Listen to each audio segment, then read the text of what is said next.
Hello, welcome to आगम classes. आज की इस क्लास में हम बात करेंगे विविध सामान्य ज्ञान की। विविध सामान्य ज्ञान के अंतर्गत कुछ महत्वपूर्ण टॉपिक को लेके चलेंगे हम, जिसमें पहला टॉपिक जो हमारा आज का होने वाला है उसमें हम समझेंगे यूएनओ के बारे में, यानी संयुक्त राष्ट्र संघ के बारे में हम चर्चा करेंगे। संयुक्त राष्ट्र संगठन जो कि विश्व स्तर पर सबसे बड़ा संगठन है, इसके बारे में हम आज समझने वाले हैं कि किस प्रकार से इसका इतिहास रहा है, किस प्रकार से इसका गठन किया गया, कितने सदस्य आते हैं, कैसे इसका राष्ट्रध्वज है, कहाँ इसका मुख्यालय है, कौन इसके अभी हेड हैं। इन सब के बारे में हम आज समझने वाले हैं। तो यदि हम पहले संयुक्त राष्ट्र संघ के बारे में समझें, उससे पहले हमें थोड़ी पृष्ठभूमि के बारे में समझना होगा कि यूएनओ जो है, ये यदि हम पहले फर्स्ट वर्ल्ड वार की बात करें, यानी प्रथम विश्व युद्ध की बात करें, तो प्रथम विश्व युद्ध 1914 से लेकर 1918 के बीच में चला। इस युद्ध का परिणाम ये हुआ कि बहुत बड़े स्तर पर क्षति हुई, जनमानस की बहुत बड़े स्तर पर हानि हुई।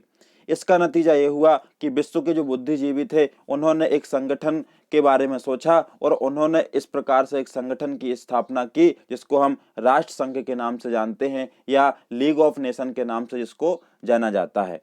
तो जब प्रथम विश्व युद्ध में बड़े स्तर पर जनमानस की हानि हुई, तो उसे रोकने के लिए कि ऐसी परिस्थितियां आगे निर्मित ना हो, उसके लिए विश्व स्तर पर एक संगठन बनाया गया जिसको राष्ट्र संघ या लीग ऑफ नेशन के नाम से जाना जाता है।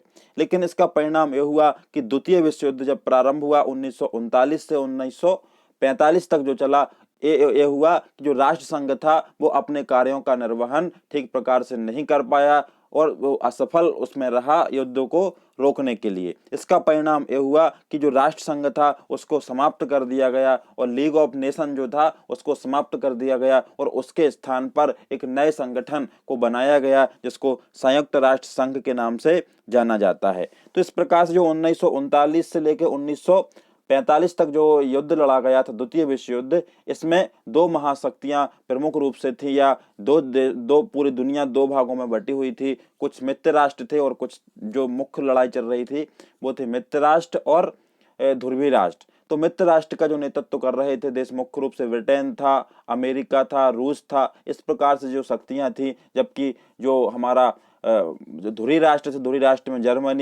जर्मनी था, इस प्रकार से जो ऑस्ट्रिया था, इस प्रकार हंगरी था, इस प्रकार से कुछ देश इसमें आते थे। तो ये परिणाम हुआ कि जब जब इसमें युद्ध समाप्त हो गया और युद्ध में मित्र राष्ट्र की जीत हो गई। मित्र राष्ट्र की जीत के बाद यहाँ के जो मित्र राष्ट्र के जो प्रमुख लोग थे, यानी हम यूएसए की बात करें तो यूएसए के उस टाइम पे जो प्रेसिडेंट थे उनका नाम था फ्रैंकलिन डी रूजवेल्ट उनका नाम था। और एक थे हमारे रूस के प्रेसिडेंट, इनका नाम था उनका था जोसेफ स्टालिन। क्या नाम था? Joseph Stalin. तो जोसेफ स्टालिन। और इस प्रकार से ब्रिटेन के जो प्रेसिडेंट थे या प्राइम मिनिस्टर थे उस समय, वो थे विंस्टन चर्चिल। तो ये जो मुख्य महाशक्तियां पूरे विश्व स्तर पर थीं, इन्होंने एक मसौदा तैयार किया। मसौदा तैयार करने के बाद एक सोचा इन्होंने कि ऐसा विश्व स्तर पर अब कभी भी युद्ध नहीं होना चाहिए। इसी को युद्ध के लिए या विश्व स्तर पर शांति स्थापित करने के लिए एक इन्होंने संगठन बनाने की पेशकश की, और इसी का नतीजा हुआ कि संयुक्त राष्ट्र संघ अस्तित्व में आया। तो ये इस प्रकार से जो तीन जो मुख्य रूप से माना जाता है, जिसका संस्थापक इसको माना जाता है फ्रैंकलिन डी रूजवेल्ट को, जो कि अमेरिका के उस समय के प्रेसिडेंट थे। उनके द्वारा संयुक्त राष्ट्र संघ का नाम भी दिया गया है। तो इसके बारे में भी हम आगे पढ़ने वाले हैं। ये तो हमने कुछ चीजें देखी इसके अंतर्गत। अब हम बात करते हैं कि हमें जो संयुक्त राष्ट्र संघ पढ़ना है उसको कैसे पढ़ना है, किन किन बिंदुओं पर कहाँ कहाँ से क्वेश्चन आते हैं, उन बिंदुओं को हमें लेके चलना है इस पूरी सीरीज में। तो यदि हम बात करें संयुक्त राष्ट्र को हम पढ़ेंगे कैसे, तो पहले हम इनको बिंदुओं के आधार पर पढ़ेंगे।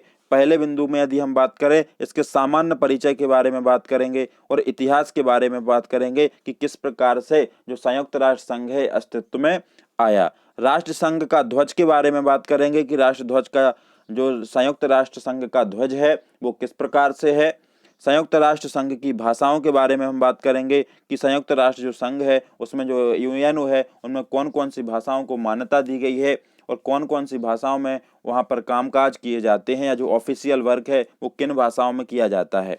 साथ ही में हम बात करेंगे उसके बजट के बारे में, जैसे हर देश का या राज्य का अपना एक बजट होता है, उसी प्रकार से यूएनओ को चलाने के लिए भी बजट पेश किया जाता है। तो उसके बारे में भी हम बात करेंगे। और हम यहाँ पर बात करेंगे संयुक्त राष्ट्र के जो अंग हैं। अंग मुख्य रूप से 6 हैं, वो जो सचिवालय हुआ, महासभा हुई, सामाजिक आर्थिक परिषद हुआ। तो इस प्रकार से 6 अंगों के बारे में भी हम यहाँ पर बात करेंगे कि कौन से अंग के क्या काम होते हैं। इन सब के बारे में हम विस्तार से पढ़ने वाले हैं। साथ में हम बात करेंगे संयुक्त राष्ट्र के महासचिव के बारे में। जो वर्तमान में जैसे महासचिव हैं, हेड हैं उनको महासचिव बोला जाता है। इसी प्रकार से जो प्रथम महासचिव थे उनके बारे में हम देखेंगे। जो महत्वपूर्ण महासचिव हैं उनके बारे में हम बात करेंगे। इन सब को पढ़ने के बाद फिर हम बात करेंगे संयुक्त राष्ट्र संघ की स्वतंत्र संस्थाओं के बारे में। स्वतंत्र संस्थाएं यानी इंडिपेंडेंस जो बॉडी हैं उनके बारे में बात करेंगे। जैसे हम WTO के बारे में पढ़ते हैं, हम WHO के बारे में पढ़ते हैं, हम पढ़ते हैं IMF के बारे में। तो ये जितनी भी इंडिपेंडेंस बॉडी हैं इनके बारे में भी हम आगे पढ़ने वाले हैं। तो इन बिंदुओं के आधार पर हम यूनाइटेड नेशन को एक एक करके पढ़ेंगे। तो सबसे पहले इसमें हम पढ़ेंगे सामान्य परिचय और उसके इतिहास के बारे में। यदि सामान्य परिचय के बारे में हम बात करें तो सामान्य परिचय के अंतर्गत यदि देखें तो संयुक्त राष्ट्र संघ की जो स्थापना है ये द्वितीय विश्व युद्ध के बाद 24 अक्टूबर 1945 को इसकी स्थापना की जाती है।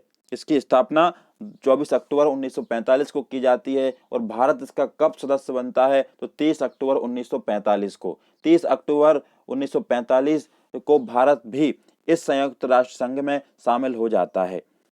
तो इसी 24 अक्टूबर को ही विश्व स्तर पर संयुक्त राष्ट्र दिवस के रूप में मनाया जाता है। इसका जो मुख्यालय की हम बात करें तो मुख्यालय इसका है हैमिल्टन द्वीप टापू। जो हैमिल्टन द्वीप है या टापू है न्यूयॉर्क शहर, अमेरिका का न्यूयॉर्क शहर है, यहाँ पर इसका मुख्यालय बना हुआ है।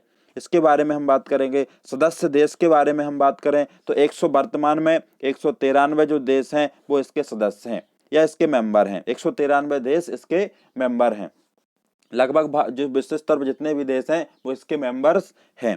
आधिकारिक भाषाओं की हम बात करें जो कि ऑफिशियल जो आधिकारिक भाषाएं हैं वो कौन कौन सी इसमें भाषाएं हमें देखने को मिलती हैं। अरबी, चीनी, अंग्रेजी, फ्रांसीसी और रूसी। इस प्रकार से भाषाएं 5 भाषाएं इसकी जो आधिकारिक भाषाएं हैं अरबी, चीनी, अंग्रेजी, फ्रांसीसी और रूसी जो भाषा है इसकी जो आधिकारिक भाषाएं हैं। यहाँ पर हम बात करेंगे इसकी जो वर्तमान में प्रेसिडेंट हैं या जो महासचिव हैं, हेड हैं जो कि वो है एंटोनियो गुटेरस। एंटोनियो गुटेरस इसके अभी वर्तमान में महासचिव हैं। तो इसके बारे में भी हम विस्तार से पढ़ने वाले हैं कि कब प्रथम महासचिव कौन थे। अभी एंटोनियो गुटेरस जो कि 2017 से अभी अपने इस पद पर बने हुए हैं। इनके बारे में भी हम पढ़ने वाले हैं। देखें यहाँ पर यदि हम जनरल इंफॉर्मेशन के बारे में बात करें तो मुख्य रूप से जो अंतर्राष्ट्रीय संगठन है इसकी क्या उद्देश्य है या इसकी क्या इम्पोर्टेंस है इसके बारे में हम समझने वाले हैं। तो जो संयुक्त राष्ट्र संघ के बारे में यदि हम बात करें तो संयुक्त राष्ट्र संघ एक अंतर्राष्ट्रीय संगठन है। हाँ, एक कैसा संगठन है? ये एक अंतर्राष्ट्रीय संगठन है जिसके उद्देश्य में उल्लेख है कि यह अंतर्राष्ट्रीय कानून को सुविधाजनक बनाने में सहयोग, अंतर्राष्ट्रीय सुरक्षा, आर्थिक विकास, सामाजिक प्रगति, मानव अधिकार और विश्व शांति के लिए कार्यरत है। तो इतने सारे इस संयुक्त राष्ट्र संगठन के जो उद्देश्य हैं, इसका उद्देश्य क्या है कि आपसी सहयोग स्थापित करना, अंतर्राष्ट्रीय सुरक्षा देना, आर्थिक विकास करना, सामाजिक प्रगति, मानव अधिकार के बारे में बात करता है और अंतर्राष्ट्रीय स्तर पर शांति स्थापित करना इसका मुख्य उद्देश्य है। तो अंतर्राष्ट्रीय स्तर पर शांति स्थापित करना और भी इसके कई सारे उद्देश्य हैं। सहयोग, मानव अधिकार के बारे में बात करता है अंतर्राष्ट्रीय संगठन। तो इस प्रकार से उसके उद्देश्य के बारे में हम बात करें। यहाँ पर हम देखें जो संयुक्त राष्ट्र संघ है, संयुक्त राष्ट्र की स्थापना संयुक्त राष्ट्र अधिकार पत्र पर 50 देशों के हस्ताक्षर होने के साथ हुई थी। यानी जब इसकी स्थापना हो रही थी उस समय 50 देशों ने इस पर हस्ताक्षर किए थे। कितने देशों ने हस्ताक्षर किए थे? 50 देशों ने इस पर हस्ताक्षर किए थे। संयुक्त राष्ट्र अथवा यूनाइटेड नेशन का नाम अमेरिका के तत्कालीन राष्ट्रपति जो थे Franklin D Roosevelt, Franklin D Roosevelt, इनके द्वारा जो यूनाइटेड नेशन है या संयुक्त राष्ट्र संघ है, इसका नामकरण किया गया है और इन्हीं को ही इनका संस्थापक भी माना जाता है। तो यहाँ पर बात की है कि संयुक्त राष्ट्र संघ के या यूनाइटेड नेशन का नाम अमेरिका के जो राष्ट्रपति थे, तत्कालीन राष्ट्रपति थे, उनके द्वारा, फ्रैंकलिन डी रूजवेल्ट, उनके द्वारा संयुक्त राष्ट्र संघ का नामकरण किया गया है। यहाँ पर बात के आगे कि द्वितीय विश्व युद्ध के विजेता देशों ने मिलकर संयुक्त राष्ट्र को अंतर्राष्ट्रीय संघर्ष में हस्तक्षेप करने के उद्देश्य से स्थापित किया था। वे चाहते थे कि भविष्य में फिर कभी द्वितीय विश्व युद्ध की तरह युद्ध ना उभरे, यानी युद्ध को रोकने के लिए द्वितीय विश्व युद्ध में जो विजेता देश थे, क्योंकि द्वितीय विश्व युद्ध के बाद बहुत बड़े स्तर पर द्वितीय विश्व युद्ध का समापन हुआ था जब अमेरिका ने जापान के नागासाकी पर परमाणु बम फेंका था। उसी के साथ ही द्वितीय विश्व युद्ध का समापन हो गया था। तो द्वितीय विश्व युद्ध के बाद बहुत बड़े स्तर पर जनमानस की हानि होने के कारण जो द्वितीय विश्व युद्ध के विजेता देश थे, उन्होंने ये सोचा कि एक ऐसे संगठन की स्थापना की जाए जिससे आने वाले समय में ऐसी स्थिति उत्पन्न ना हो या ऐसे युद्ध की स्थिति में देश या विश्व ना जाए। इसके लिए ही ये स्थापना की गई थी। तो इस प्रकार से देखें, संयुक्त राष्ट्र की संरचना में सुरक्षा परिषद वाले सबसे शक्तिशाली जो देश हैं सुरक्षा परिषद वाले, यदि हम बात करें तो कौन कौन से हैं? संयुक्त राज्य अमेरिका, फ्रांस, रूस, यूनाइटेड किंगडम। तो ये जो मुख्य रूप से जो अमेरिका हुआ, रूस हुआ, फ्रांस हुआ, यूनाइटेड किंगडम यानी कि ब्रिटेन हुआ, द्वितीय विश्व युद्ध में अहम देश थे। और हमारा भारत भी, जो कि ब्रिटेन का उस समय पे क्या था, उपनिवेश था यानी गुलाम था। तो इस प्रकार से भारत भी इसके मित्र राष्ट्रों की ओर से लड़ रहा था। तो इसमें बहुत अहम देश कौन कौन से थे? संयुक्त राज्य अमेरिका, फ्रांस, रूस और यूनाइटेड किंगडम। इसके बाद हम बात करें इसके इतिहास के बारे में। देखिए, तो यहाँ पर हमने बात की है इसके सामान्य परिचय में देखा कि जो संयुक्त राष्ट्र संघ है, इसका मुख्य उद्देश्य है अंतरराष्ट्रीय स्तर पर सहयोग, मानव अधिकार, सुविधाजनक आर्थिक विकास, सामाजिक प्रगति और विश्व स्तर में शांति स्थापित करना इसका मुख्य उद्देश्य है। यहाँ पर हमने बात की कि जब इसकी स्थापना की गई तो 50 देशों के हस्ताक्षर के साथ इसमें हस्ताक्षर किए गए सब। और यहाँ पर इसका जो संयुक्त राष्ट्र का जो नामकरण है ये किया गया है अमेरिका के तत्कालीन प्रेसिडेंट जो थे फ्रैंकलिन डी रूजवेल्ट के द्वारा। द्वितीय विश्व युद्ध के विजेता देशों ने मिलकर संयुक्त राष्ट्र को अंतर्राष्ट्रीय में हस्तक्षेप करने से स्थापित किया था कि द्वितीय विश्व युद्ध में जो हालात बने हैं, ऐसे हालात दुनिया के सामने फिर से ना बने। यहाँ पर हमने ये बात की कि संयुक्त राष्ट्र की संरचना और सुरक्षा परिषद वाले जो सबसे शक्तिशाली देश थे वो कौन कौन से थे? अमेरिका, फ्रांस, रूस और यूनाइटेड किंगडम, जो अहम देश थे द्वितीय विश्व युद्ध में। अब इतिहास के अंतर्गत यदि हम बात करें तो प्रथम विश्व युद्ध के बाद, अभी हमने जैसे बात की थी कि प्रथम विश्व युद्ध जो चला था 1914 से लेके 1918 तक, ये प्रथम विश्व युद्ध फर्स्ट वर्ल्ड वॉर चला था और इसमें क्षति हुई, जनमानस की हानि हुई। नतीजा यह हुआ कि विश्व के बुद्धिजीवियों ने एक संगठन बनाया जिसको हम किस नाम से जानते हैं? जिसको हम राष्ट्र संघ के नाम से जानते हैं, जिसका स्थापना कब किया गई? 1929 में इसकी स्थापना करी गई। लेकिन ये काफी हद तक क्या रहा? प्रभावहीन, यानी इस प्रकार इसका कोई प्रभाव नहीं हो पाने के कारण उसी की वजह से होने वाला यह बहुत बड़ा फायदा है कि संयुक्त राष्ट्र अपने सदस्य देशों की सेनाओं को शांति संभालने के लिए तैनात कर सकता है। तो जो पहले राष्ट्र संघ है जिसको हम लीग ऑफ नेशन के नाम से भी जानते हैं, इसकी स्थापना की गई, लेकिन ये प्रभावहीन था। ये कैसा था? प्रभावहीन था। तो संयुक्त राष्ट्र के बारे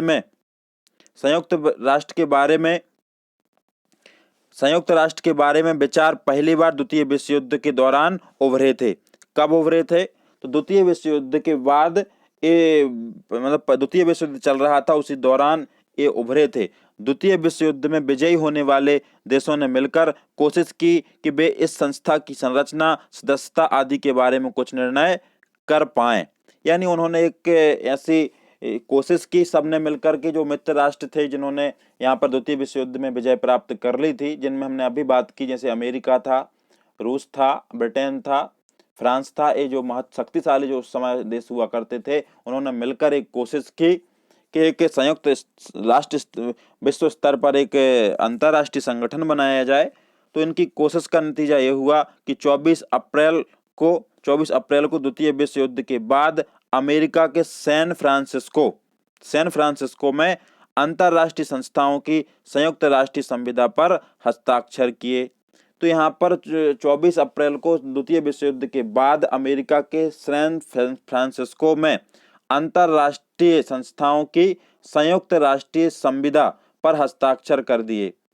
हस्ताक्षर करने के बाद ये यहाँ पर देखें कि पोलैंड इस सम्मेलन में उपस्थित तो नहीं था, इसमें उपस्थित नहीं हो पाया था, पर उसके हस्ताक्षर के लिए खास जगह रखी गई थी और बाद में पोलैंड ने भी उस पर हस्ताक्षर कर दिए। तो हमने अब भी देखा था कि पहले 50 देशों ने हस्ताक्षर किए थे, यानी जो संस्थापक देश थे उन 50 देशों ने हस्ताक्षर किए थे, लेकिन जो पोलैंड देश था उसके स्थान के लिए एक स्थान खाली रखा गया था या खास जगह रखी गई थी। पोलैंड के लिए खास स्थान रखा गया था या खास जगह रखी गई थी। बाद में पोलैंड ने भी हस्ताक्षर करे थे। इस प्रकार से यदि हम बात करें तो जो संस्थापक सदस्य देश आते हैं वो 51 होते हैं। कितने होते हैं? 51, 50 वो और एक पोलैंड, इस प्रकार से 51 संस्थापक सदस्य देश माने जाते हैं।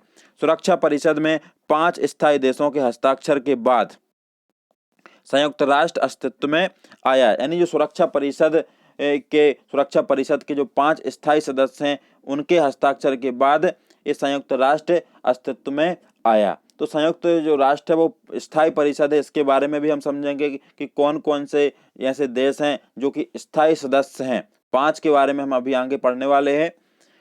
अब हम बात करते हैं सदस्य वर्ग की। सदस्य वर्ग के अंतर्गत यानी ऐसे जो मेंबर्स कंट्री हैं संयुक्त राष्ट्र संघ के अंतर्गत कौन कौन से देश इसके सदस्य देश हैं, उनके बारे में हम चर्चा करेंगे। अब तो सदस्य देश में यदि हम बात करें तो यूएनओ यानी संयुक्त राष्ट्र संघ के संस्थापक देशों की संख्या 51 थी। कितनी थी? 51। 50 वो और एक पोलैंड ने बाद में इस पर हस्ताक्षर किए। इस प्रकार से 51 देश इसके संस्थापक सदस्य देश माने जाते हैं। 26 जून 1945 को अधिकार पत्र तो केवल 50 राष्ट्रों के प्रतिनिधियों ने हस्ताक्षर किए थे। बाद में पोलैंड ने हस्ताक्षर कर 51वां संस्थापक सदस्य देश बना था। तो पहले 26 जून 1945 को अधिकार पत्र पर केवल 50 राष्ट्रों ने हस्ताक्षर किया, उनके प्रतिनिधियों ने हस्ताक्षर किए थे। बाद में पोलैंड ने भी इस पर हस्ताक्षर किए। इस प्रकार से 51वां संस्थापक सदस्य देश के रूप में पोलैंड को माना जाता है। यहाँ पर हम आगे देखें घटनाक्रम में यदि तो 2006 तक संयुक्त राष्ट्र में 192 सदस्य देश थे। 192 सदस्य देश थे और 11 जुलाई 2011 को दक्षिणी सूडान को 193वां देश सदस्य के रूप में बनाया गया है। यानी 193 जो सदस्य देश है यूएनओ का वो है दक्षिणी सूडान। दक्षिणी सूडान को कब शामिल किया गया है? 11 जुलाई 2011 को इसको शामिल किया गया है संयुक्त राष्ट्र संघ में। यहाँ पर हम कुछ नोट के बारे में देखें कि नोट में के अंतर्गत बताया गया है जो ताइवान है, ताइवान जो कि चीन के अंतर्गत आता था 1971 तक 71 तक आता था। वेटिकन सिटी जो थी वो फिलिस्तीन के अंतर्गत आती थी। लेकिन जब ये 1971 में ताइवान चीन से अलग हुआ और वेटिकन सिटी जो थी वो फिलिस्तीन से अलग हुई तो इनकी स्थिति कैसी हो गई है? दर्शक स्थिति का सदस्य माना जाता है। इनको क्या माना जाता है? इनको दर्शक की स्थिति का सदस्य माना जाता है। यानी केवल दर्शक के रूप में यूएनओ के कामकाज को देखते हैं। इनके पास कोई स्पेशल पावर नहीं दी गई है क्योंकि ताइवान चीन से अलग हो गया है और वेटिकन जो सिटी है फिलिस्तीन से अलग होने के कारण को दर्शक स्थिति का सदस्य देश के रूप में माना जाता है। ये ध्यान रखें। अगले हम बात करने वाले मुख्यालय की। मुख्यालय के अंतर्गत यदि हम देखें तो इसका जो मुख्यालय है, संयुक्त राष्ट्र संघ का जो मुख्यालय है, हेडक्वार्टर है, संयुक्त राष्ट्र संघ का मुख्यालय अमेरिका के न्यूयॉर्क शहर में है। कहाँ पर है? न्यूयॉर्क शहर में इसका मुख्यालय है, न्यूयॉर्क शहर में मुख्यालय। और यहाँ पर जो 45 लाख डॉलर के लिए खरीदी भू संपत्ति पर स्थापित किया गया है। तो न्यूयॉर्क शहर में 85 लाख, महत्वपूर्ण है, 85 लाख डॉलर की भू संपत्ति को खरीदकर वहां पर स्थापित किया गया है। इसकी इमारत की स्थापना का प्रबंध एक अंतरराष्ट्रीय शिल्पकारों के समूह के द्वारा हुआ है। यानी जो इसकी अंतरराष्ट्रीय शिल्पकारों के द्वारा इसकी इमारत की संरचना की गई है, समूह के द्वारा। अंतरराष्ट्रीय किसी एक शिल्पकार ने इसको नहीं बनाया है, बल्कि अंतरराष्ट्रीय जो शिल्पकारों के समूह के द्वारा इसको बनाया गया है। यहाँ पर हम बात करें कि संयुक्त राष्ट्र का जो भवन है ये कितने एकड़ में बना है? 17 एकड़ में।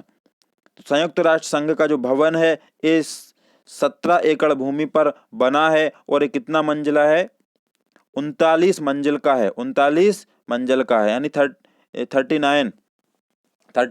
39 फ्लोर का ये बना हुआ है, जो कि कहाँ पर स्थित है? हैमिल्टन द्वीप पर बना हुआ है। तो ये महत्वपूर्ण है कि ये कितने एकड़ में बना? 17 एकड़ भूमि में बना हुआ है, 39 मंजिला है और यहाँ पर हैमिल्टन जो द्वीप है या हैमिल्टन द्वीप समूह पर ये बसा हुआ है न्यूयॉर्क में। यह जो 17 एकड़ भूमि थी ये जॉन डी रॉकफेलर ने दान में दी थी। इसी में इसका सचिवालय है। इसी में इसका क्या है? सचिवालय। तो ये भी हमें ध्यान रखना है कि सचिवालय भी यहीं पर है। और 17 एकड़ भूमि किसने दान में दी थी? जॉन डी रॉकफेलर ने ये दान में दी थी। दान में दी यानी कि पैसा तो उन्होंने लिया था, कितना लिया था? 85 लाख डॉलर, लेकिन माना जाता है कि इन्होंने उनको दान में दी थी। यहाँ पर हम बात करें कि राष्ट्रसंघ का कार्यालय मुख्य कार्यालय 1952 ईस्वी में बनकर तैयार हुआ था। कब बन के तैयार हुआ है? 1952 में तब बन के तैयार हुआ था। तथा महासभा की प्रथम बैठक अक्टूबर 1952 ईस्वी में यहीं पर आयोजित हुई थी। तो यहीं पर आयोजित ये बैठक की गई थी। ये बन के मुख्य कार्यालय जो है ये 1952 में तैयार हुआ और प्रथम बैठक अक्टूबर में 1952 में ये आयोजित की गई थी। अब हम बात करेंगे यहाँ पे फ्लैग की। इसका जो फ्लैग है या ध्वज है, तो इस संयुक्त राष्ट्र के ध्वज की पृष्ठभूमि हल्की नीली और उस पर श्वेत रंग से संयुक्त राष्ट्र संघ का प्रतीक बना हुआ है। तो ये हल्की कैसी है? हल्की नीली है और उस पर श्वेत रंग से संयुक्त राष्ट्र संघ का प्रतीक बना हुआ है। यह प्रतीक है 2 जैतून की वक्राकार शाखाएं जो ऊपर से खुली है और उनके बीच विश्व का मानचित्र बना हुआ है। तो जैतून जो होता है वो शांति का प्रतीक माना जाता है और संयुक्त राष्ट्र संघ भी अंतरराष्ट्रीय स्तर पर शांति स्थापित करने का इसका मुख्य कार्य है। इस कारण से जैतून की जो वक्राकार शाखाएं हैं, इस प्रकार से अंदर ही बना है पूरा विश्व का मानचित्र। और इस प्रकार से जैतून की बाल इस प्रकार से इसमें लगाई गई हैं, इस बाहर तो इस प्रकार से पूरा बना हुआ है। तो ये आप देखना, तो ये विश्व का मानचित्र है अंदर की ओर। अब हम भाषाओं की बात करते हैं, जिन लैंग्वेज हैं। तो भाषा की यदि बात करें तो संयुक्त राष्ट्र ने 6 भाषाओं को राज्य भाषा स्वीकृत किया है। यानी 6 भाषाओं को वहां पर मान्यता दी गई है। राष्ट्रीय जो संयुक्त राष्ट्र संघ या यूएनओ में 6 भाषाओं को राष्ट्रभाषा के रूप में स्वीकृति या मान्यता प्रदान की गई है। कौन कौन सी है वो? अरबी, चीनी, अंग्रेजी, फ्रांसीसी, रूसी, स्पेनिश। अरबी, चीनी, अंग्रेजी, फ्रांसीसी, रूसी और स्पेनिश। इस प्रकार से 6 भाषाएं यहाँ पर जो मान्यता प्राप्त भाषाएं हैं। कार्य में प्रयुक्त की जाने वाली केवल 2 भाषाएं हैं। कार्यों में जो ऑफिशियली जो वर्क है उसमें जो प्रयोग होने वाली केवल 2 भाषाएं कौन कौन सी है? अंग्रेजी और फ्रेंच। अंग्रेजी और फ्रेंच भाषा में पूरा यूएनओ का कार्यकाल होता है। तो ये भी हमें ध्यान रखना है। अन्य भाषाएं जिन्हें राष्ट्र संघ की मान्यता प्राप्त है, तो अन्य भाषाएं कौन कौन सी हैं? चीनी, रसियन, अरबी और स्पेनिश। तो अन्य भाषाएं चीनी, रसियन, अरबी तथा स्पेनिश जो अन्य भाषाएं जिन्हें राष्ट्र की मान्यता प्राप्त है। राष्ट्र के स्थापना के समय केवल 4 भाषाओं को स्वीकृति दी गई थी। कौन कौन सी हैं? चीनी, अंग्रेजी, फ्रांसीसी और रसियन। यानी जब स्थापित किया गया था तो यहाँ पर केवल चीनी, अंग्रेजी, फ्रांसीसी और रसियन को यहाँ पर मान्यता दी गई थी। 1973 में अरबी और स्पेनिश को भी शामिल किया गया है या मान्यता दी गई है अरबी और स्पेनिश भाषा को। संयुक्त राष्ट्र अमेरिकी अंग्रेजी की जगह ब्रिटिश अंग्रेजी का प्रयोग करता है। तो ये भी इम्पोर्टेंट है कि जो संयुक्त राष्ट्र संघ की जो अंग्रेजी है वो अमेरिकन अंग्रेजी की जगह वो ब्रिटिश अंग्रेजी का प्रयोग वहां पर किया जाता है। अब हम बात करने वाले हैं बजट की। तो बजट की यदि हम बात करें, जैसे हम देखते हैं कि किसी भी देश को चलाने के लिए या राज्य को चलाने के लिए हर वर्ष एक बजट पेश किया जाता है। बजट के अंतर्गत बताया जाता है कि कितना पैसा कहाँ पर खर्च करना है। तो ऐसे ही संयुक्त राष्ट्र संघ का भी एक अपना बजट होता है। संयुक्त राष्ट्र घोषणा पत्र के अनुच्छेद, जो संयुक्त राष्ट्र संघ का जो घोषणा पत्र है उसके अनुच्छेद 17 के अनुसार, जो 70 आर्टिकल है उसके अनुसार बजट पर विचार करने एवं उसे अनुमोदित करने की जिम्मेदारी महासभा, जो महासभा होती है उसकी होती है।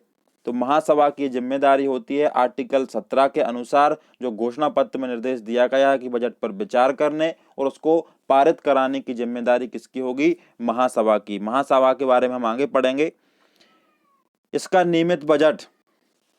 नियमित बजट महासभा द्वारा हर दूसरे वर्ष अनुमोदित किया जाता है। ये भी महत्वपूर्ण है कि जो यूएनओ का बजट है ये हर 2 वर्ष में पारित किया जाता है। जैसे हम देशों में देखते हैं कि हर देश का हर वर्ष अपना एक अलग से बजट होता है, लेकिन यूएनओ का हर 2 वर्ष में बजट पारित किया जाता है और इसकी जिम्मेदारी किसकी होती है? महासभा की।